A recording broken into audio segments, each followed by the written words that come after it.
Hello everybody. I'll start off just by giving a quick update on the Lewis Hall Trust Fund.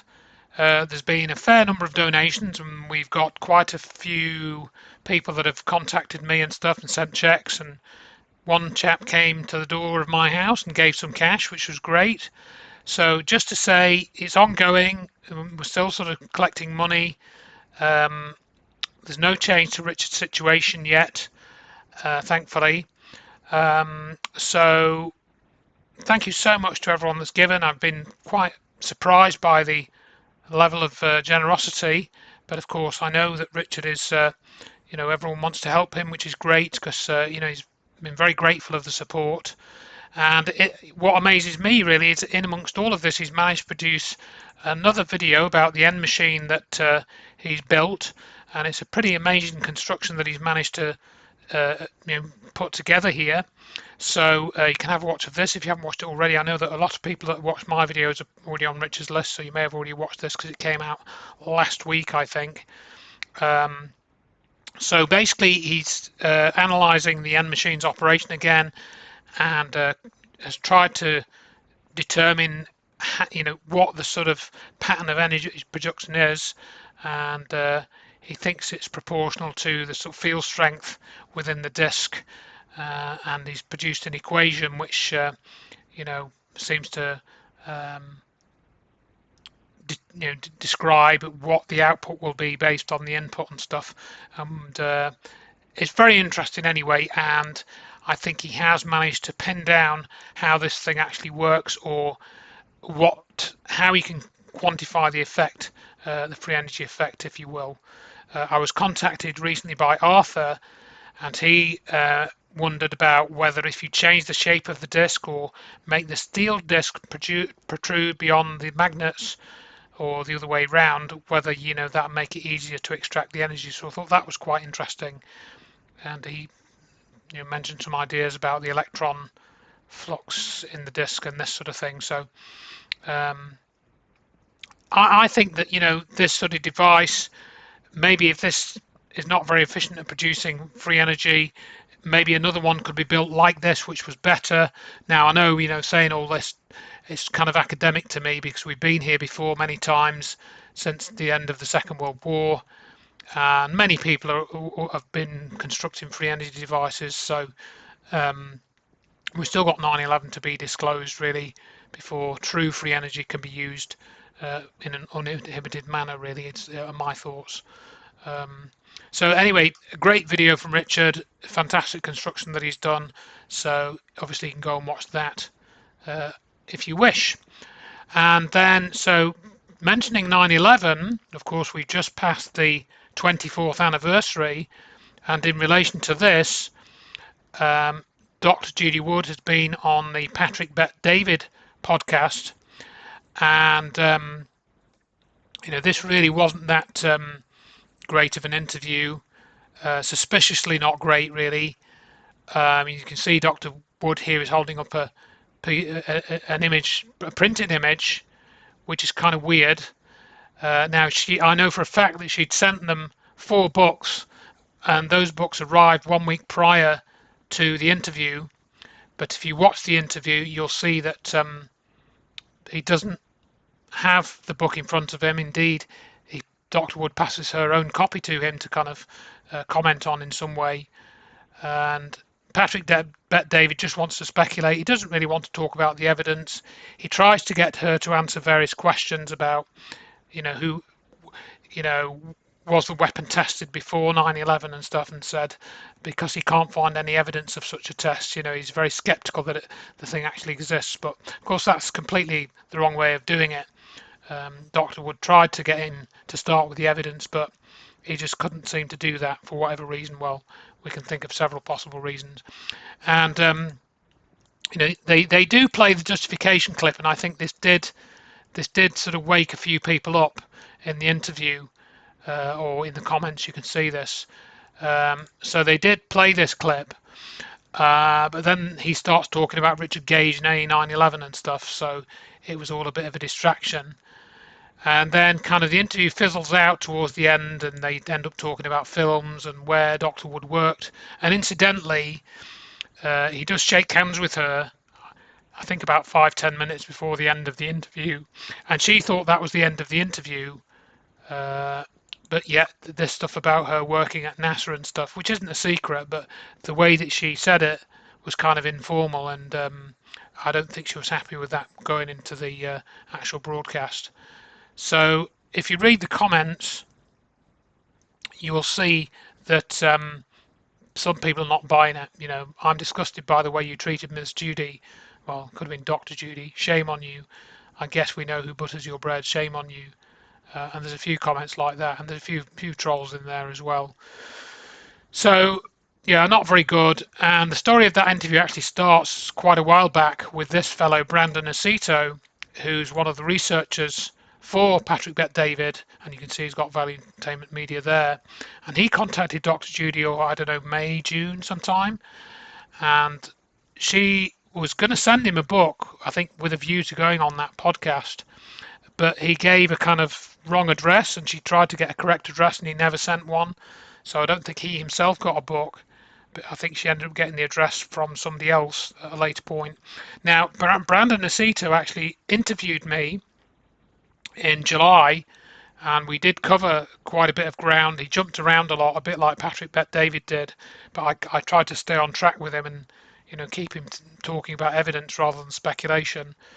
But he's never posted that interview, and he's never contacted me since. I contacted him a couple of days ago following this Patrick Bet-David interview with Dr. Wood, but he's not been back in touch. So yeah, so make of that what you will.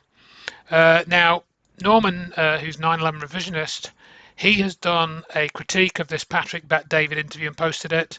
It's fairly detailed, so I'll leave you to go and look at that. He brings out some good points. I gave a couple of comments to him on that. One thing that's brought up in the Patrick Bet-David interview is the idea of directed energy. And oh well, they must know about it, and if they don't know about it in the military, then what you're saying must be wrong. That's the implication anyway. And Dr. Wood does bring up that she wrote to the Directed Energy Directorate in 2007, and that, I think, the link is in Norman's article now.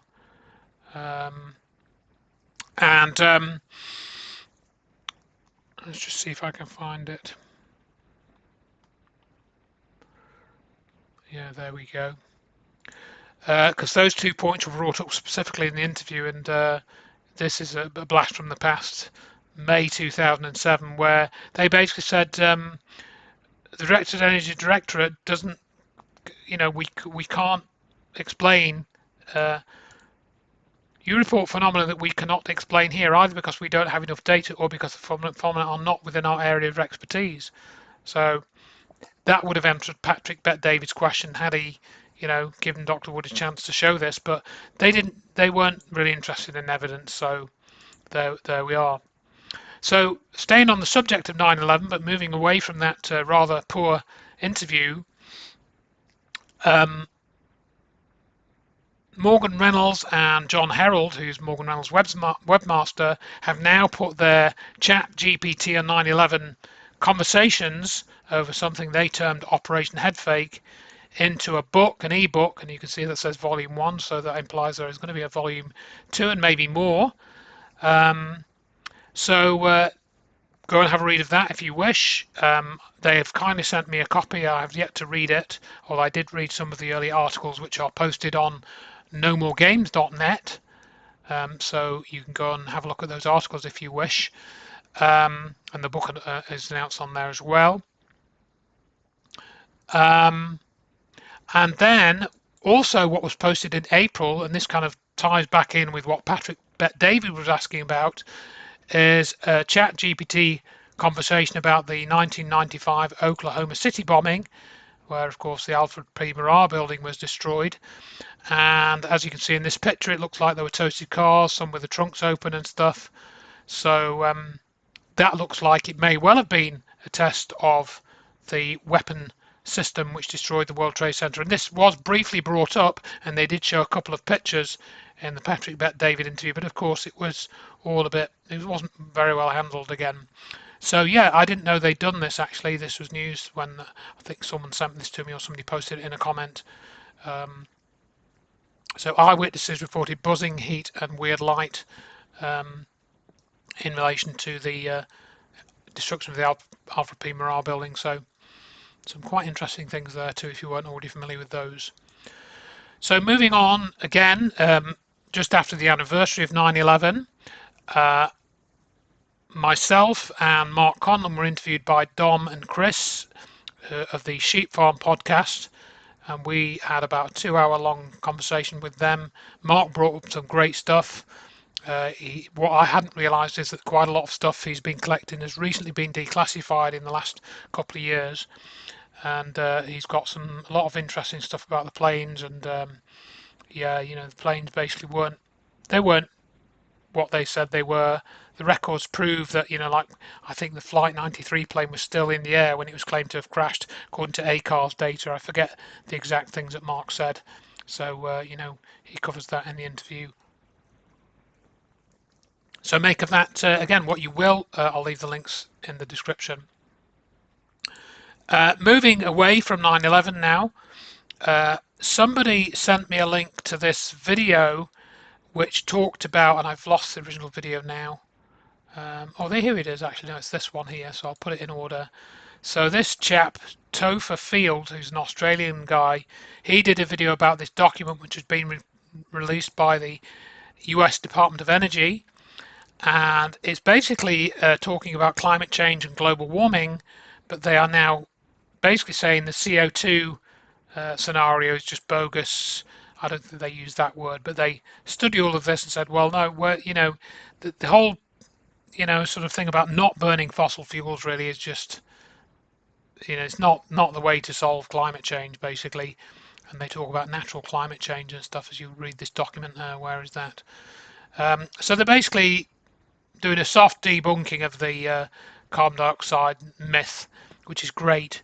And I think the authors of this document, Steve Koonin is one, were previously lambasted for not supporting the global warming, anthropogenic global warming myth. So that's interesting that they've now been asked to write this report for the US Department of Energy. So I don't know, let's hope times are changing and we're seeing a bit more sense. But again, it could be another sort of sophisticated psychological operation. We'll just have to wait and see. But again, make of that what you will. So moving on then, we're now going to go back into the UFO topic, and I wanted to play you this clip. I've just got to wind it back slightly. Forces in the global war on terror. During the summer of 2012, my team was on standby for weather, and I returned to my barracks on base, and at approximately 01:30, I saw an approximately 100-foot equilateral triangle take off from near the NASA hangar on the base. The craft interfered with my telephone, did not have any sound, and the material it was made of appeared fluid or dynamic. I was under this triangular craft for a few minutes, and then it rapidly ascended to commercial jet level in seconds, displaying zero kinetic disturbance, sound, or wind displacement. Some years after that experience, I was further exposed to classified information from the UAP legacy crash retrieval program through a sensitive position I held within a special access program. So this is from the fairly recent hearing with Anna Paulina Luna. I'm not sure why all her names end in A, but there you are. And it's quite an interesting hearing. I'm a bit sort of cynical about these hearings, certainly since I heard Colonel Corso, who wrote the book The Day After Roswell, and said that he'd been responsible for distributing material from the Roswell crash to various companies. He said that he testified before, I think, 6 congressional committees over the years, and this is just another one of those. Now, I suppose the language is a bit different, but and I mean, George Knapp is always a good listener as well. He always has something quite interesting to talk about, and that's the case here too. But why I wanted to play that clip I've just played, I've digressed a bit, was it sounds like Mr. Dylan Borland, that's his name, Mr. Borland, his first name Dylan, saw a TR-3B. Now he recounts that he was victimized, and they tried to get rid of him and stop him working again and stuff. and he apparently has quite a lot of information about UAPs and USAPs and things. So, and they talk about talking to him in a skiff, which is one of these secure compartmentalized meetings or something. But so it looks like he saw a TR3B. But my biggest disappointment really is that the TR3B name was not mentioned in this hearing at all. And of course, Ed Fouché was talking about that in 1998, 26 years ago. Yet it's not mentioned by George Knapp or anybody. So I think that kind of shows you the state of UFO disclosure. That this guy was probably, I don't know, about 10 or something when that 1998 presentation took place. And still, they're not talking about it. They're still not connecting things with what happened on 9/11, and talking about companies like SAIC, EG&G does get a mention, and stuff. So yeah, there you are. So it's quite an interesting hearing, but I don't have much of an expectation of the results of it, because this is just, they talk about having to talk about things in a non-public meeting as well. So you're still back to the secrecy. They can't reveal all the secrets. And staying on the UFO topic, again, I'll just wind this video back a bit. This was like back in 2023. Listen to this. After upgrades were made to our jet's radar systems, we began detecting unknown objects operating in our airspace. At first, we assumed they were radar errors, but soon we began to correlate the radar tracks with multiple onboard sensors, including infrared systems, eventually through visual ID. During a training mission in Warning Area Whiskey 72, 10 miles off the coast of Virginia Beach, two F-18 Super Hornets were split by a UAP. The object, described as a dark gray or a black cube inside of a clear sphere, came within dark grey or black cube. Exactly what we've just looked at there.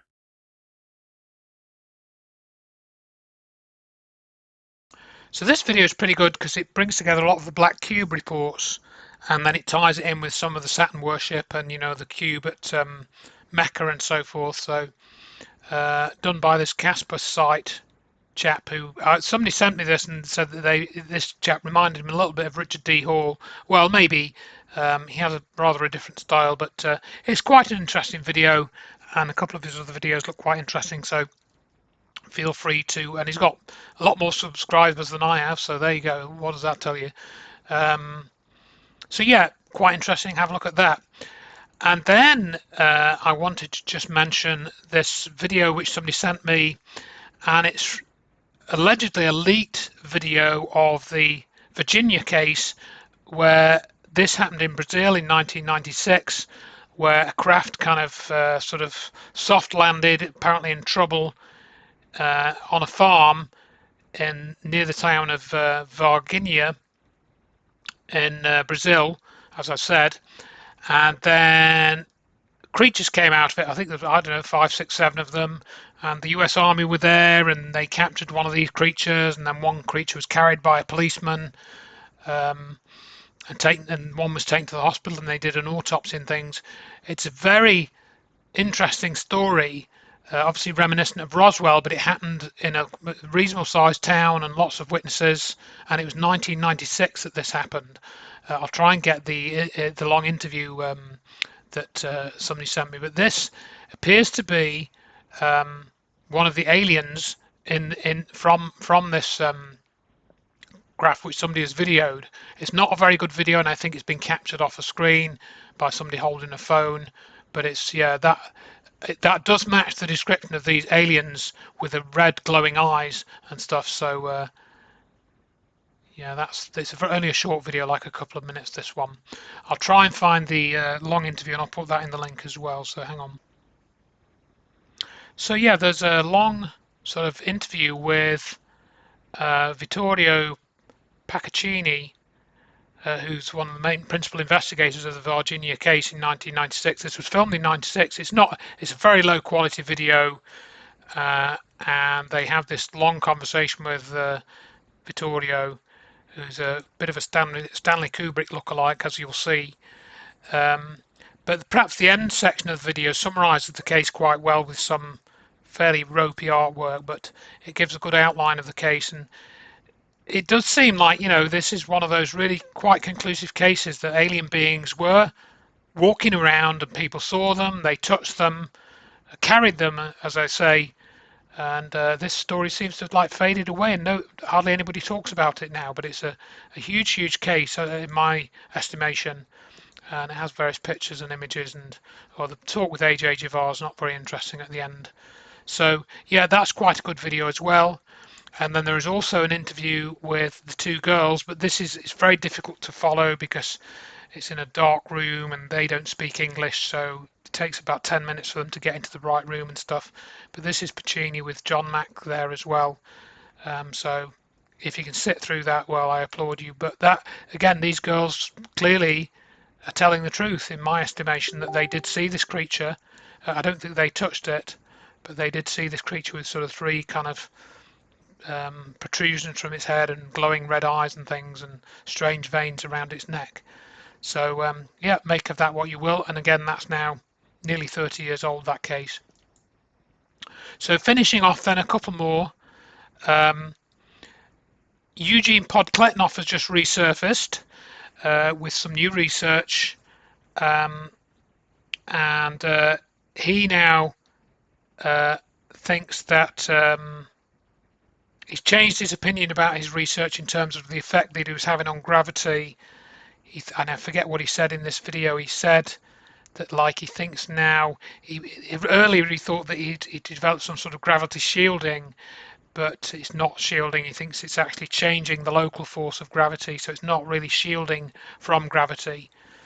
And he has this quite reasonable interview with Tim Ventura, and then he goes into a sort of long discussion at the end, which is it's all right, but again, it's kind of limited hangout stuff, really. He mentions that he knows Hal Puthoff and speaking to all the usual people, you know, and what I didn't realise is that he had a closer association with Ning Lee than I realised, and he did.